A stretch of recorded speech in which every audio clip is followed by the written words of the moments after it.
In a casino, everything is designed to make winning feel possible. The lights never go dark, the clocks disappear, the drinks keep coming. Somewhere across the room, bells ring, people cheer, and a stranger suddenly believes tonight might be the night his life changes forever. But behind all that noise is one quiet mathematical truth. The house has the advantage. Not every hand, not every spin, but over time, the house wins. That was the attraction. After Trump Tower, Donald Trump had already built one of the most recognizable addresses in New York. He had proven he could turn concrete, glass, and his own last name into a national symbol of success. But a tower had limits. You built it once. You sold the apartments. You collected the rent. Then you waited. A casino was different. A casino could make money every hour of every day. People could walk in with cash at midnight and leave without it before sunrise. The rooms generated money. The restaurants generated money. The shows generated money. And down on the casino floor, every roll of the dice created another chance for the building itself to win. To Donald Trump, Atlantic City did not look like a vacation town. It looked like a machine. And he believed he could build the biggest one anyone had ever seen. One casino became two. Two became three. Then came the Taj Mahal, a billion-dollar palace promoted as the greatest casino on earth. The crowds came, the cameras came, the gambling revenue came. From the outside, it looked like the ultimate Trump victory. He was no longer just building for wealthy buyers on Fifth Avenue. Now he controlled hotel rooms, boxing matches, restaurants, entertainment, and thousands of gambling machines. He had finally become the house, and everybody knows the rule. The house always wins. Except this time, there was another player at the table: the banks, the bondholders, the lenders who had financed the marble, the chandeliers, the hotel rooms, the gaming tables, and the giant name glowing above the entrance. The casinos could win money every night, but the debt collected money every day. That is the part of the story most people miss. Trump's casino empire did not collapse because nobody showed up. It did not collapse because the casinos never made money. At times, they brought in extraordinary amounts of revenue. The problem was more dangerous than that. They had to keep winning, not once, not during opening week, not during a great summer. They had to win at an enormous level again and again, with almost no room for a slowdown, a recession, a new competitor, or one bad decision. Because behind the lights was interest, behind the luxury was leverage, and behind the image of unlimited success was a clock that never stopped running. This became the largest empire Donald Trump had ever built. It also brought him closer to losing everything than most people understood. Atlantic City would reveal both sides of his greatest strength. His refusal to think small could create something spectacular, and his refusal to stop could turn success into danger. Donald Trump entered the casino business believing he had finally found a place where the odds favored him. But by the time the game was over, he would learn a brutal lesson. Owning the casino does not make you the most powerful person in the room when somebody else owns the debt. By the time Trump Tower opened, Donald Trump had already achieved what most developers spend a lifetime chasing. He had a landmark on Fifth Avenue, he had wealthy buyers, he had national attention, and, most important of all, he had turned his last name into a symbol. But there was a problem with buildings like Trump Tower. They were spectacular. They were prestigious. They could make enormous amounts of money. But they did not make money quickly. A skyscraper could take years to plan, years to finance, years to build. Then the apartments had to be sold, the offices had to be leased, and the money arrived one contract at a time. Donald Trump was never especially interested in waiting. He liked businesses that moved fast. He liked crowds. He liked headlines. He liked the feeling that something was happening right now. And a few hours south of Manhattan, one city appeared to offer all of that at once: Atlantic City. For much of the 20th century, Atlantic City had been one of America's great seaside resorts. Families came for the beach. Tourists walked the boardwalk. Hotels, theaters, restaurants, and amusement halls filled the city with life. But over time, the old magic began to fade. Air travel became cheaper. Americans discovered new vacation destinations. The great hotels aged. The crowds thinned. Buildings that once represented glamour began to look like reminders of a better past. Then New Jersey made a dramatic bet. Legalized casino gambling would bring Atlantic City back. The idea was simple. Casinos would create jobs. Casinos would attract tourists. Casinos would fill hotel rooms. Casinos would generate tax revenue. And casinos would give the city something no ordinary beach resort could offer: a reason to visit all year long. Suddenly, Atlantic City was no longer being described as a fading resort town. It was being sold as the next Las Vegas. That promise attracted developers, hotel companies, investors, entertainers, and banks. Everybody wanted a place at the table. Donald Trump saw the opportunity immediately. He did not look at Atlantic City and see an old boardwalk. He saw a giant financial engine. A customer might buy one apartment in New York and never buy another. But a gambler could return every weekend. A hotel guest could pay for a room, eat dinner, order drinks, watch a show, and gamble until sunrise. One visitor could generate money in 5 different parts of the same building.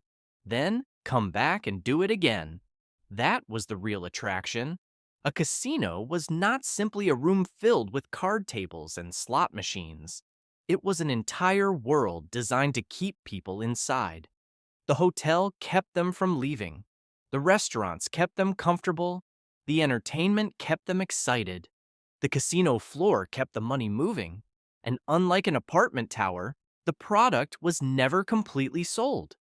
The same room could be rented tomorrow. The same table could accept another bet. The same slot machine could be played thousands of times.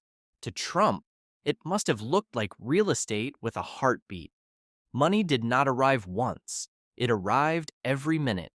But Atlantic City offered something else he valued just as much: attention.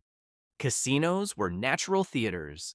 They attracted celebrities, high rollers, athletes, musicians, politicians, television crews. A major boxing match could bring national coverage.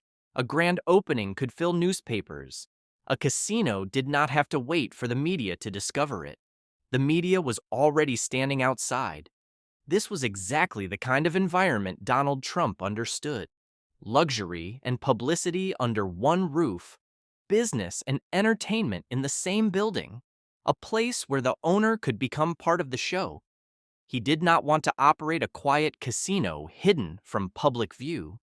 He wanted a casino with his name across the front.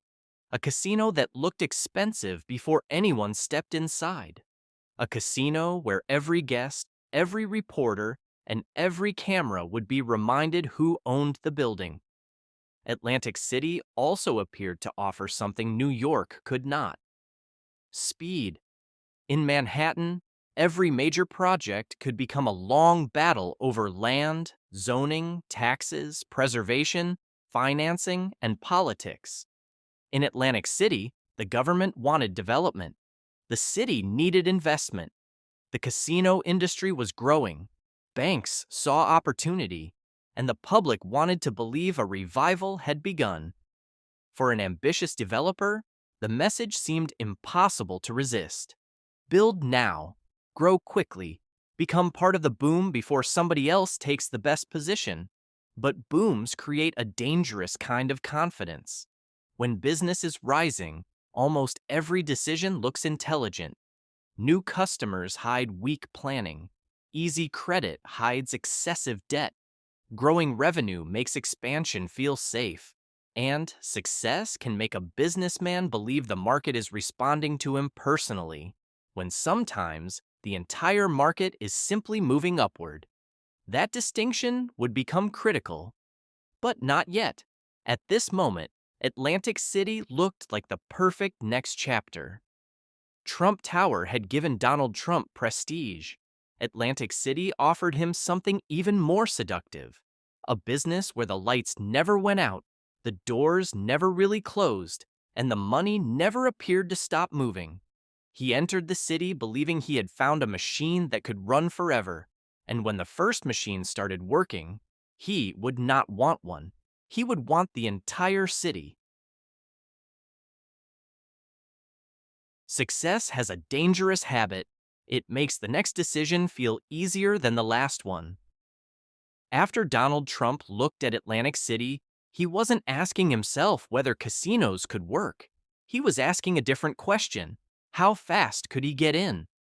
The opportunity arrived sooner than many people expected.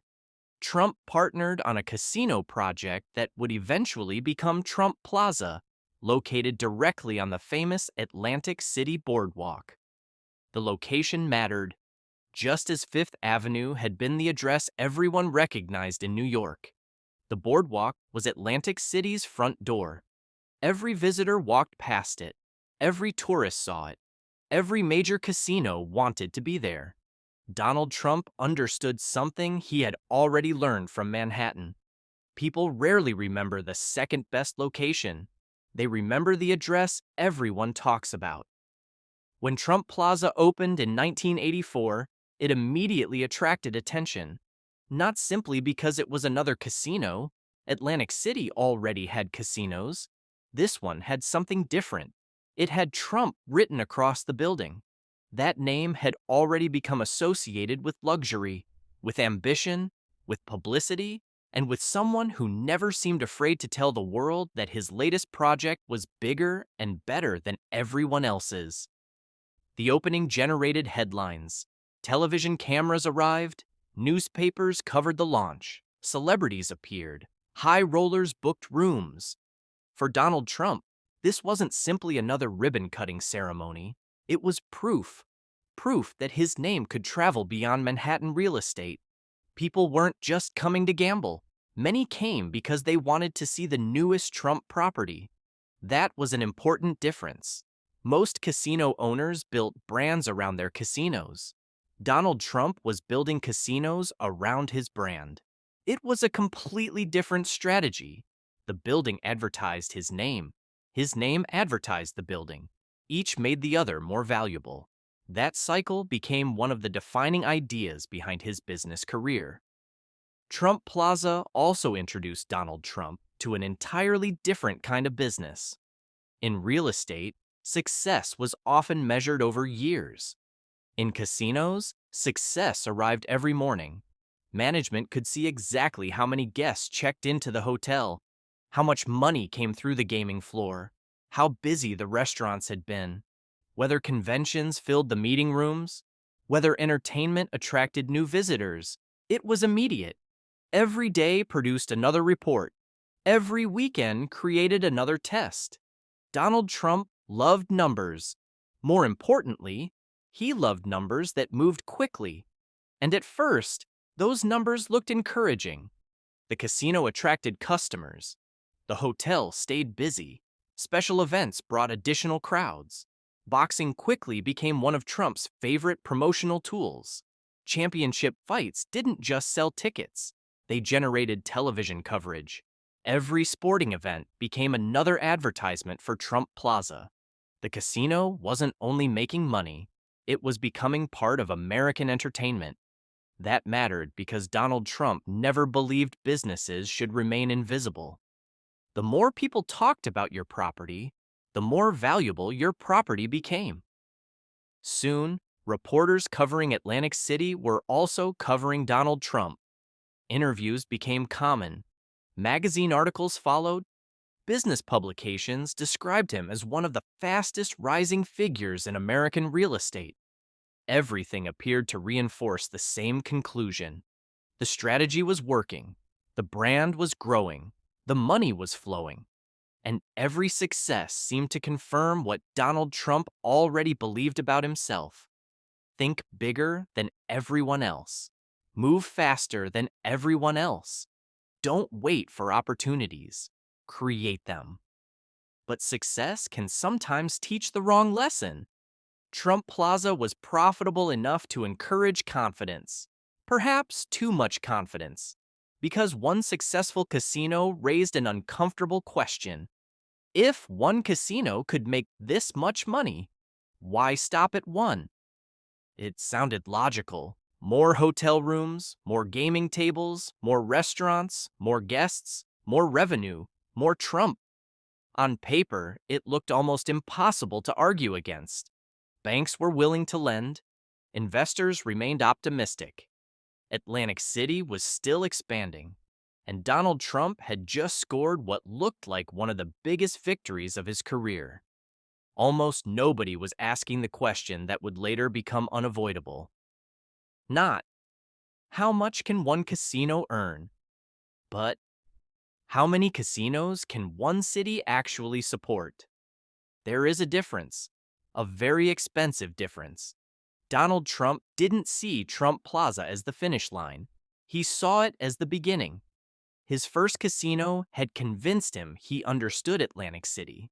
Now he wanted something even larger, something more luxurious, something that would make Trump Plaza look small. The first victory had done exactly what victories often do. It made the next gamble feel safe. And that is precisely when the risks become hardest to see. For many entrepreneurs, the first success creates confidence. For Donald Trump, it created momentum. Trump Plaza had barely established itself before he was already looking at another opportunity. To most businessmen, owning one successful casino would have been enough. Donald Trump wasn't interested in enough. He had built Trump Tower. He had entered Atlantic City. Now he wanted something bigger. Not because the first casino had failed, because it had succeeded. That is one of the strangest lessons in business. Failure makes people cautious. Success often makes them fearless. In 1985, another opportunity appeared. Hilton Hotels had spent years developing a new casino along Atlantic City's Marina District. The project was nearly complete. The building was impressive. The location offered something different from the busy boardwalk. But Hilton ran into regulatory problems obtaining a casino license. The project suddenly became available. Donald Trump moved quickly. To him, this wasn't just another property, it was time. Years of construction had already been completed. Instead of waiting to build from the ground up, he could step into a nearly finished casino and bring it to life. Soon, the property opened under a new name, Trump's Castle. Even the name told people exactly what Donald Trump wanted them to feel. Not a casino, a castle, a place of wealth, power, luxury, exclusivity. Everything about the branding suggested excess.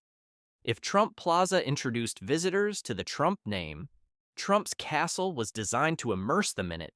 Elegant rooms, marina views, luxury suites, fine dining, entertainment, gaming. The message was clear. Donald Trump wasn't trying to own a casino. He was trying to own an experience. From the outside, everything appeared to be going exactly according to plan. One successful casino had become two different locations, two different customer bases, two different streams of revenue. Financial analysts talked about expansion, reporters talked about ambition, the public talked about success. Donald Trump talked about the future.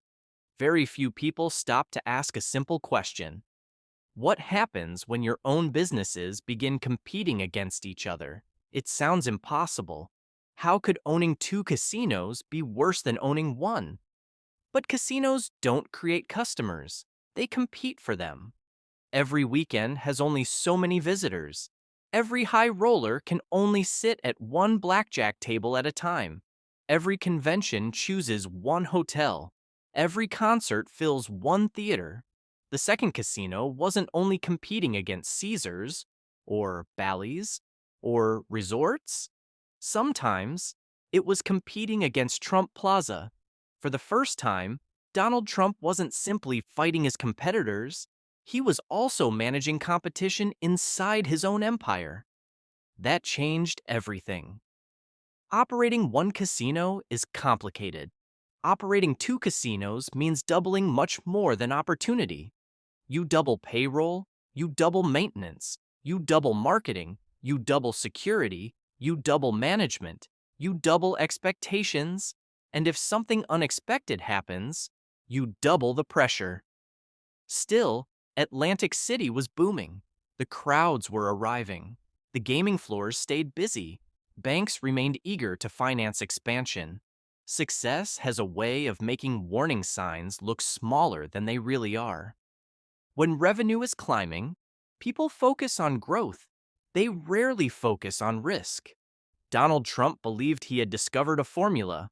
Find a great property, put the Trump name on it, invest heavily, create excitement, bring in celebrities, attract media attention, build something larger than everyone else? Repeat. The formula had worked twice. Why wouldn't it work again? That question would become one of the most expensive questions of his career. Because while Donald Trump was celebrating two casinos, someone else was studying the numbers. Economists noticed Atlantic City wasn't growing forever. Competition was increasing. New casinos kept opening. Customers were being divided among more gaming floors. Every new property had to work harder to stand out. The market was changing. Slowly at first, almost invisibly. But markets don't send warning letters, they whisper, and those whispers are easiest to ignore during the best years. Donald Trump didn't hear them. Or perhaps he believed they didn't apply to him. After all, his projects were different. His buildings attracted headlines. His name attracted attention. His confidence had already produced one skyscraper, then one casino, then another. From his point of view, there was no reason to slow down. If anything, it was time to dream even bigger. Not another luxury casino, not another successful hotel. Something the entire world would have to notice. Something so extravagant that every other casino in Atlantic City would suddenly look ordinary. Donald Trump wasn't thinking about protecting what he had already built. He was thinking about creating the greatest casino on earth. And to build it, he was about to make the biggest bet of his entire business career. There comes a moment in every empire when success is no longer enough. Success has to become spectacle.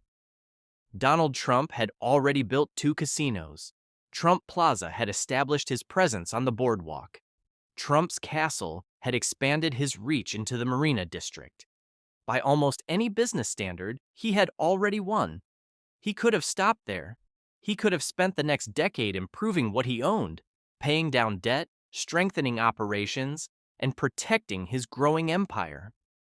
Many successful businessmen would have done exactly that. Donald Trump wasn't one of them. He had never been interested in being one of the biggest. He wanted to be the biggest. And then an opportunity appeared that seemed almost impossible to ignore. It wasn't just another casino project. It was unfinished, massive, complicated, and available. The project had originally been planned by Resorts International, one of the pioneers of Atlantic City's casino industry. After a series of corporate battles and ownership changes, construction slowed, uncertainty grew, and the future of the project became unclear. Most investors looked at the unfinished structure and saw risk. Donald Trump looked at it and saw history. He believed this wouldn't simply become another successful casino, it would become the greatest casino ever built. He named it the Trump Taj Mahal. The name alone sounded different. It wasn't connected to a street. It wasn't connected to a neighborhood. It wasn't even connected to Atlantic City. It borrowed the name of one of the world's most famous monuments. That wasn't an accident. Donald Trump didn't want people comparing the Taj Mahal to other casinos. He wanted people comparing it to wonders of the world. From the very beginning, everything about the project was designed to feel larger than life. More marble, more chandeliers, more hotel rooms, more restaurants, more gaming tables, more slot machines, more luxury, more everything. If another casino offered elegance, the Taj Mahal would offer extravagance. If another casino promised excitement, the Taj Mahal promised amazement. Even before it opened, the project was already dominating headlines. Reporters followed every announcement. Financial magazines questioned the enormous cost. Competitors watched carefully. Atlantic City had seen impressive casinos before, but nothing on this scale. Donald Trump proudly called it the eighth wonder of the world. Some critics laughed, others rolled their eyes. But everyone repeated the phrase, and that was exactly the point. Donald Trump understood something few businessmen understood better than he did. If people are talking about you, they're advertising for you. The grand opening became one of the biggest events Atlantic City had ever seen. Celebrities arrived, politicians attended, television cameras filled the entrance. The lights reflected across the boardwalk as thousands of people crowded outside. Inside, the casino seemed endless. Rows of slot machines stretched across the gaming floor. Card tables operated around the clock. Restaurants buzzed with customers. Hotel rooms filled quickly. Visitors walked through the enormous lobby simply to experience it for themselves. For many Americans, this wasn't just another casino, it became a destination. Exactly as Donald Trump had imagined. And then something remarkable happened. The numbers looked incredible. The casino generated enormous gambling revenue almost immediately. Visitors poured through the doors. Tour buses lined up outside. High rollers arrived from around the country. Opening weeks exceeded expectations. Newspapers celebrated the crowds. Television called it one of the hottest attractions in America. From the outside, Donald Trump appeared unstoppable. 3 casinos, national attention, a personal brand stronger than ever, one of the most recognizable businessmen in America. He had built an empire that stretched far beyond real estate. Hotels, entertainment, boxing, luxury, gaming, everything seemed connected. Everything carried the same name. Everything looked like success. It felt as though Donald Trump had finally proven every critic wrong. The man who had been mocked for dreaming too big had actually built something bigger than anyone else. Standing inside the Taj Mahal, surrounded by marble floors, glittering lights, and thousands of gamblers, it would have been almost impossible to imagine anything going wrong.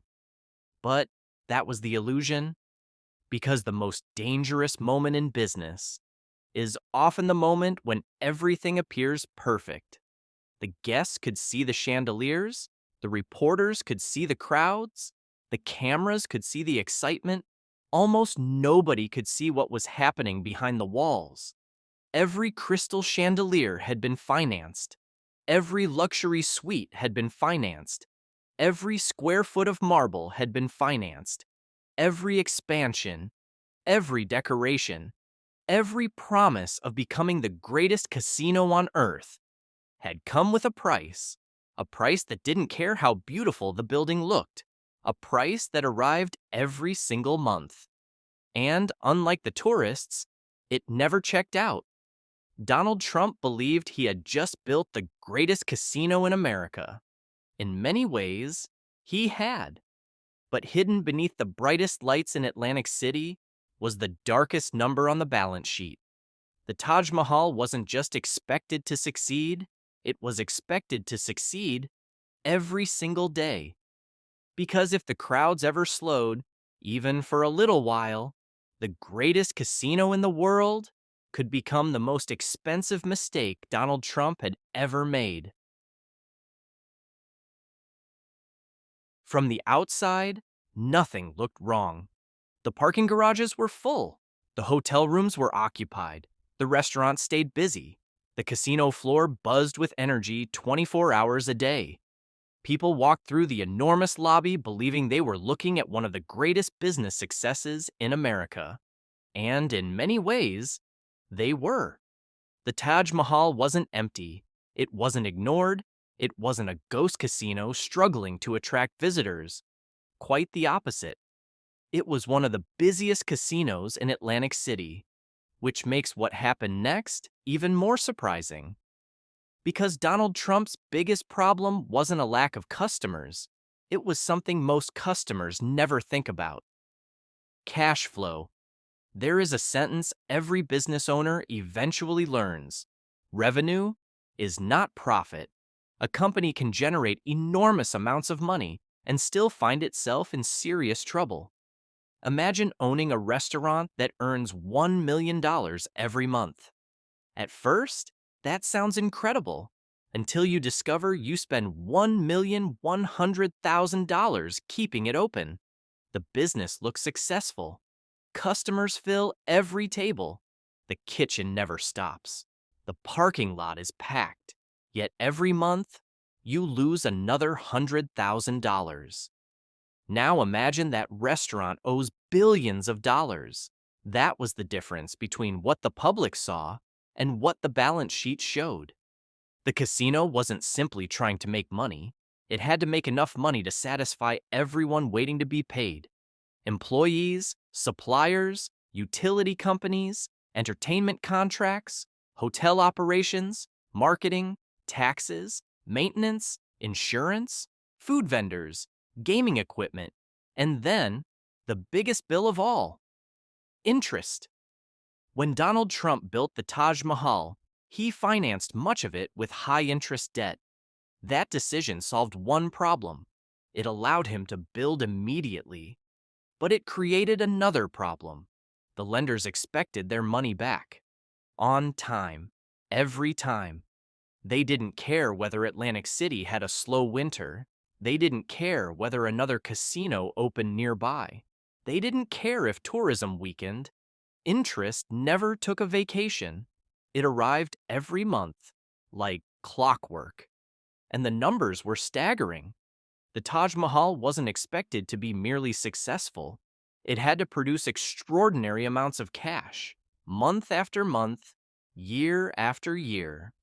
One excellent weekend wasn't enough. One record-breaking month wasn't enough. Even a spectacular opening couldn't guarantee long-term survival. The machine had to keep running, without slowing down, without interruption. That is an almost impossible standard for any business, especially one built inside a city where competition kept growing.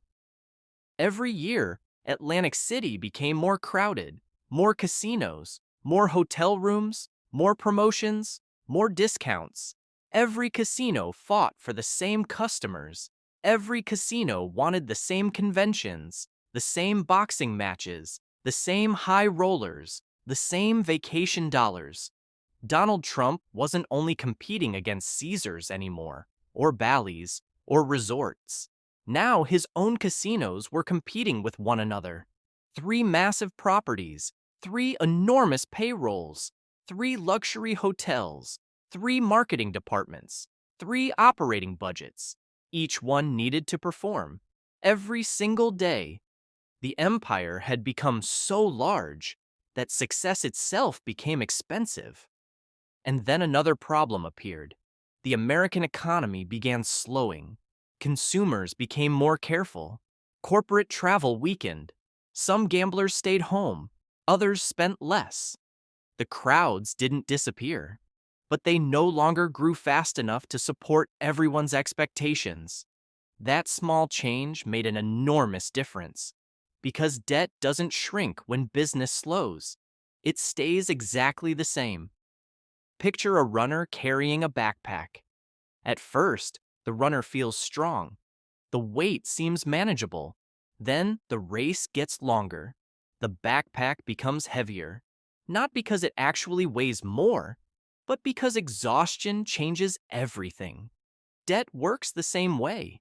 It often feels manageable during good times. But when growth slows, the exact same debt suddenly feels crushing.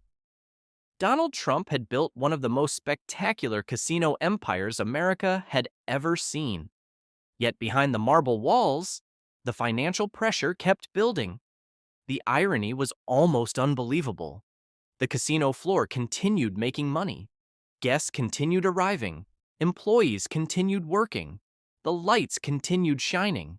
But every dollar that came through the front door already had people waiting to claim it. Some money went to operations, some went to payroll, some went to taxes, some went to suppliers, and a large share went straight towards servicing debt. For the first time in years, Donald Trump's greatest strength was beginning to work against him. He had always believed that bigger created better. Bigger buildings, bigger deals, bigger headlines. Now he discovered something few ambitious entrepreneurs ever want to admit. Sometimes, bigger creates fragility. Because when your success depends on everything going right, even a small mistake can become a very big problem. The Taj Mahal was still one of the busiest casinos in America. Visitors walking through its doors had no idea they were witnessing both triumph and crisis at exactly the same time. Donald Trump had built a machine capable of producing enormous amounts of money, but he had also built a machine that could never afford to slow down. And sooner or later, every machine does. The question was no longer whether the casinos could attract customers. The question had become something far more dangerous. Could they outrun the debt? Very soon, America would find out, and so would Donald Trump. By 1990, the warning signs were no longer whispers. They were headlines. Only months earlier, Donald Trump had stood beneath the bright lights of the Taj Mahal, celebrating what many called the most spectacular casino opening in American history. Now, the conversation had changed. The reporters who once asked, "How big can Trump become?" were beginning to ask something very different. Can Trump survive? For years, Donald Trump had lived by one belief. When problems appeared, make another deal. When competitors built bigger, build bigger still. When banks hesitated, convince them. It had worked almost every time, until now. Because this wasn't a negotiation over a piece of land. It wasn't a zoning battle. It wasn't a dispute with a contractor. This was mathematics. And mathematics doesn't care about confidence. Every month, the bills arrived. Every month, interest payments came due. Every month, lenders expected exactly what the contracts required. Not excuses, not publicity, cash. The problem wasn't that Donald Trump had suddenly forgotten how to build. The problem was that the business environment around him had changed. Atlantic City was no longer the booming frontier it had been just a few years earlier. Competition had intensified. Customers had more choices. The economy had weakened. And the enormous debt that once looked manageable during expansion now felt overwhelming. The Taj Mahal had become a victim of its own ambition. It was built to dominate. But domination came with enormous costs. Operating one of the largest casinos in the world required constant spending. Luxury wasn't free. Thousands of employees, hundreds of hotel rooms, restaurants, entertainment, maintenance, security, utilities, everything had to operate every hour of every day. The building itself demanded extraordinary amounts of cash just to stay magnificent. Then came the financing. That pressure never stopped. It didn't matter whether gamblers won or lost. The lenders expected payment. Eventually, the numbers became impossible to ignore. In 1991, the Taj Mahal entered Chapter 11 bankruptcy protection. That sentence shocked America. The building everyone had called the eighth wonder of the world had entered bankruptcy barely a year after opening. For many people, the story seemed simple. Donald Trump had failed, but reality was more complicated. Chapter 11 does not mean a company disappears. It doesn't mean the doors immediately close. It doesn't mean the business is finished. Instead, it gives a company the opportunity to reorganize, to renegotiate, to survive. That distinction mattered. The casino kept operating. Guests continued checking in. The gaming floor stayed open. The restaurant served dinner. Employees continued working. If you walked through the lobby, you might not have noticed anything unusual. The crisis wasn't happening on the casino floor. It was happening inside conference rooms, law offices, bank headquarters, negotiation tables. For the first time in years, Donald Trump wasn't negotiating to build something bigger. He was negotiating to keep what he already had. The balance of power had changed. Not long ago, banks had competed for the opportunity to finance Donald Trump's projects. Now, those same banks wanted reassurance, protection, concessions, control. The conversations became brutally practical. How much debt could be reduced? Who would receive ownership? Who would absorb the losses? What assets could be protected? What could Donald Trump realistically keep? The man who had spent the 1980s buying properties was now negotiating how many he could avoid losing. The pressure spread beyond the Taj Mahal. His broader casino business faced financial strain.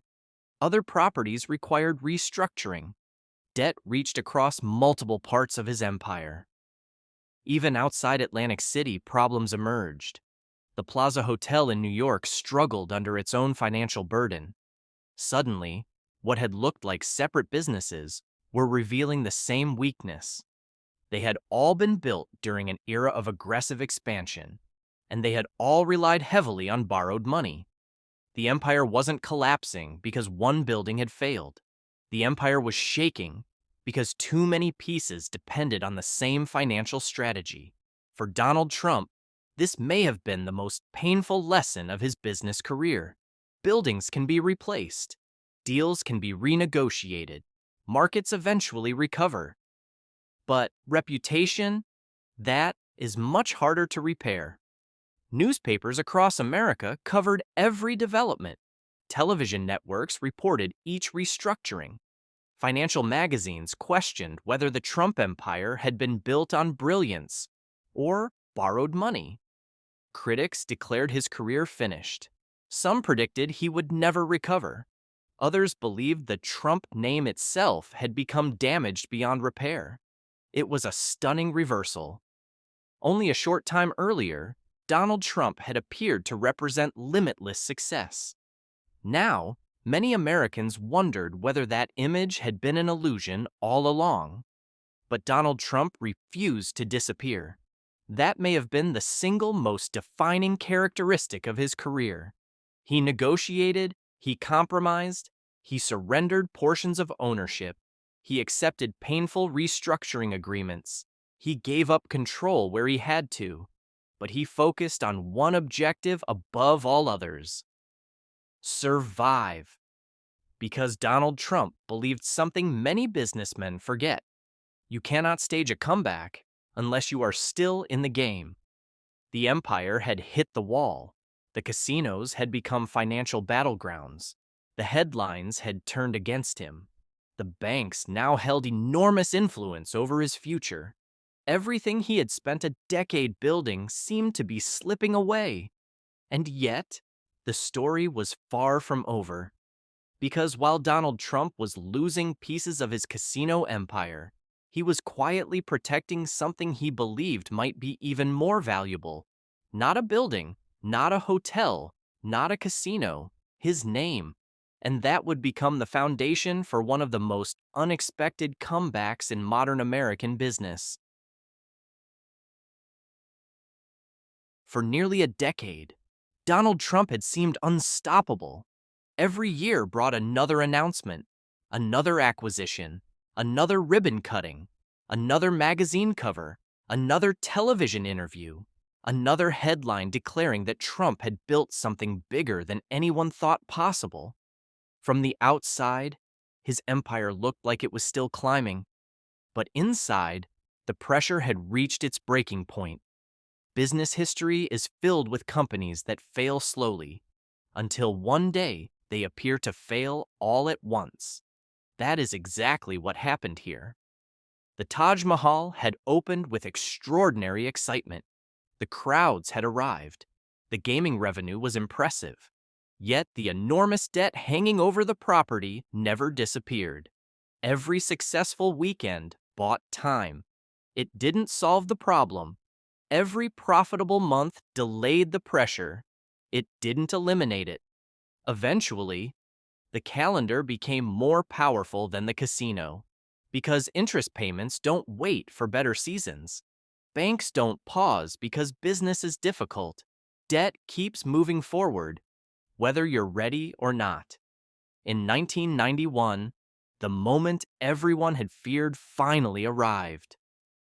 The Trump Taj Mahal entered Chapter 11 bankruptcy protection. The headlines exploded. America was stunned.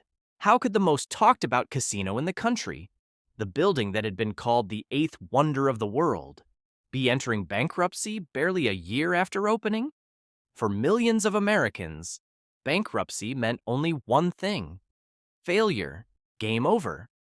But Chapter 11 isn't the end of a company. It's something very different. Think of it like emergency surgery. The patient is alive, but unless something changes, the patient won't survive. The purpose isn't to close the business. It's to give the business a chance to survive long enough to recover. That meant something remarkable. The lights stayed on, guests still checked into the hotel, cards were still dealt, slot machines still rang, restaurants still served dinner. To an ordinary visitor, almost nothing appeared different. The crisis wasn't happening on the casino floor. It was happening behind closed doors. Conference rooms replaced grand ballrooms. Lawyers replaced celebrities. Bankers replaced tourists. The most important games were no longer played with poker chips.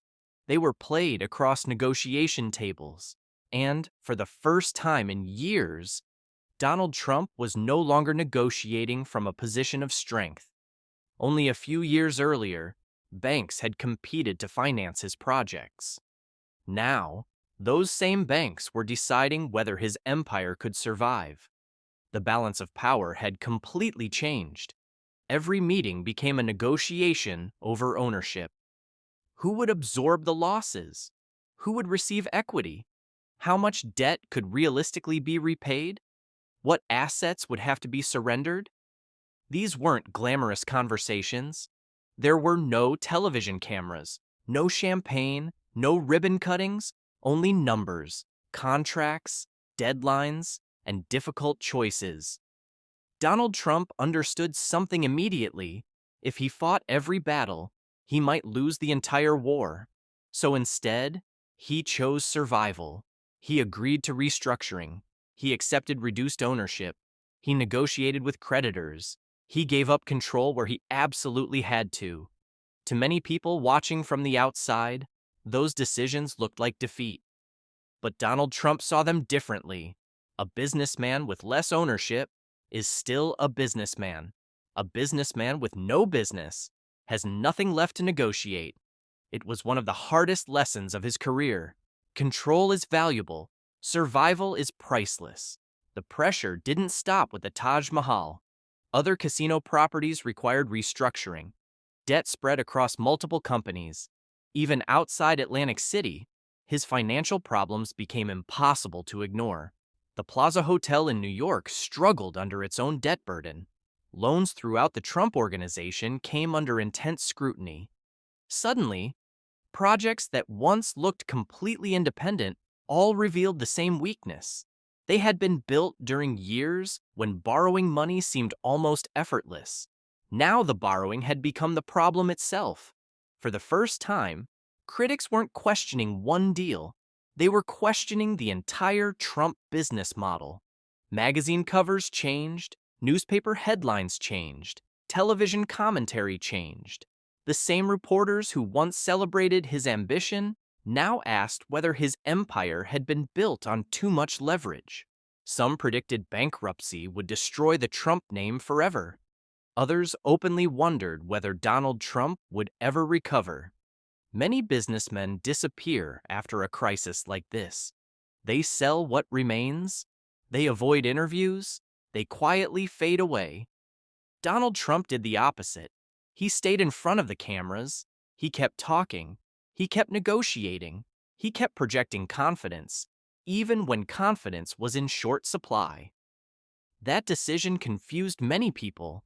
How could someone surrounded by financial problems still speak like a winner? Because Donald Trump understood something that would define the rest of his career.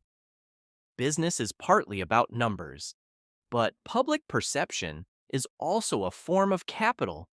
If people stop believing in you, raising money becomes harder, making deals becomes harder, building the next project becomes harder.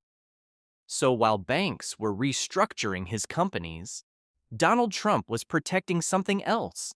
Not the casinos, not the hotels, not even the real estate. He was protecting the Trump brand because he believed that buildings could be lost, ownership could be reduced, companies could be reorganized. But if the name survived, another opportunity would eventually come. The casino empire had hit the wall. The buildings were still standing. The doors were still open. The guests were still arriving. But the illusion of invincibility was gone. Donald Trump had spent the 1980s proving he could build almost anything. Now, the 1990s would test something much harder. Could he rebuild himself? When people talk about Donald Trump's casino empire today, they usually remember one word: bankruptcy. It's a simple word, easy to understand, easy to repeat. But history is rarely that simple, because if bankruptcy were truly the end of Donald Trump, the rest of his life would never have happened. No television empire, no The Apprentice, no return to the Forbes lists, no presidential campaign, no White House. Clearly, something survived. The question is, what? The answer wasn't the casinos. Over the years, one by one, the empire that Donald Trump had worked so hard to build slowly disappeared. Trump Plaza eventually closed its doors. The once busy casino floor fell silent. The hotel emptied. The lights went dark. For years, the building sat abandoned along the boardwalk. Visitors who had once lined up outside now walked past broken windows and faded signs. It became a reminder of another Atlantic city, one that no longer existed. Then, in 2021, the building was demolished. Explosives echoed across the city. Concrete collapsed into clouds of dust. Within seconds, one of the most recognizable buildings Donald Trump had ever owned was gone. Thousands of people watched the demolition live. Some celebrated, others felt nostalgic. Either way, they watched. The Taj Mahal followed a different path. For years, it continued operating under restructuring agreements. Ownership changed. Financial problems continued. Eventually, it closed. Later, new investors transformed it into the Hard Rock Hotel and Casino. Walk through its doors today, and you'll still see a magnificent casino. But the Trump name is gone. Trump's castle also disappeared. New owners arrived. New brands replaced old ones. The castle Donald Trump had imagined no longer existed. One after another, the empire faded. If someone had visited Atlantic City decades later without knowing its history, they might never realize Donald Trump had once dominated the city's skyline. By almost every traditional measurement, he had lost. The buildings changed hands. Ownership disappeared. Control slipped away. His casino empire became part of history. So why isn't this remembered simply as the story of a businessman who failed? Because Donald Trump understood something that many successful executives never learn. Assets and identity are not the same thing. Buildings can disappear, companies can reorganize, stocks can collapse. But a public identity, if carefully protected, can outlive all of them. Throughout the financial crisis, Donald Trump refused to disappear from public view. He continued giving interviews. He continued writing books. He continued appearing on television. He continued speaking with the same confidence that had defined him during his biggest victories. Many people criticized him for it. Some called it arrogance. Others called it denial. But there was another way to understand it. Donald Trump wasn't only negotiating with banks, he was negotiating with the American public. Every interview carried the same message: I'm still here. That mattered more than many people realized. Business is built on confidence. Confidence attracts investors. Confidence attracts partners. Confidence creates opportunity. Lose confidence, and opportunities disappear long before the money does. Donald Trump understood that.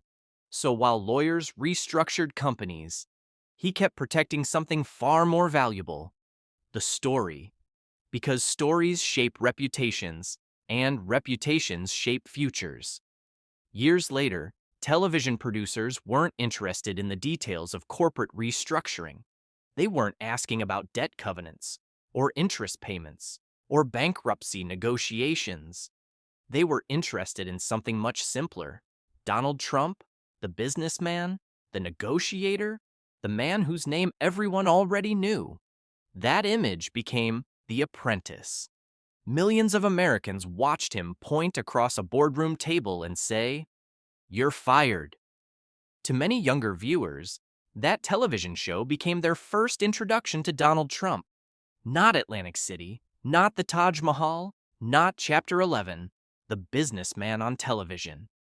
The brand had survived. In some ways, it had become stronger, and that may be the greatest irony of the entire casino story. Donald Trump spent hundreds of millions of dollars building casinos. He eventually lost control of most of them. But the attention those casinos generated, the headlines, the interviews, the larger-than-life image, those stayed with him. The buildings disappeared. The reputation adapted. Years later, that same reputation carried him somewhere nobody could have imagined during the bankruptcy years: into politics, into one of the most unlikely presidential campaigns in American history, and eventually into the White House. Looking back, Atlantic City tells two completely different stories. The first is about buildings. Those buildings rose, expanded, changed owners, closed, and, in some cases, were reduced to dust. The second story is about a name. That name survived every restructuring, every lawsuit, every criticism, every prediction that it was finished. History often remembers buildings, but it remembers people even longer. Donald Trump went to Atlantic City believing he was building the greatest casino empire America had ever seen. Instead, he built something he never fully planned: a national identity. The casinos made him rich, the collapse made him controversial, but together, they made him unforgettable. And in the end, that may have been the one bet that paid off longer than any casino ever could. Donald Trump went to Atlantic City believing he was building casinos. In reality, he was building a lesson about ambition, about leverage, about risk, and about the thin line between confidence and overconfidence. For a while, everything worked. The crowds came, the headlines followed, the casinos made enormous amounts of money. The Trump name became larger than ever before. It looked like proof that bigger was always better. But business has a way of exposing the difference between growth and sustainable growth. Donald Trump's casinos didn't collapse because people stopped gambling.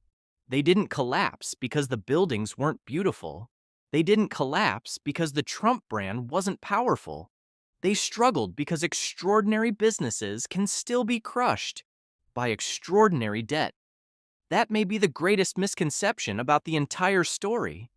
People often remember the bankruptcy, but forget the success that came before it. The casinos were real. The crowds were real. The revenue was real. The ambition was real. So were the debts. And both stories are true at the same time. That's what makes Atlantic City such a fascinating chapter in Donald Trump's life. It wasn't his greatest failure, and it wasn't his greatest success. It was both. Because while he lost much of the casino empire, he gained something that would shape the rest of his life. Experience, resilience, and perhaps most importantly, a public identity that refused to disappear.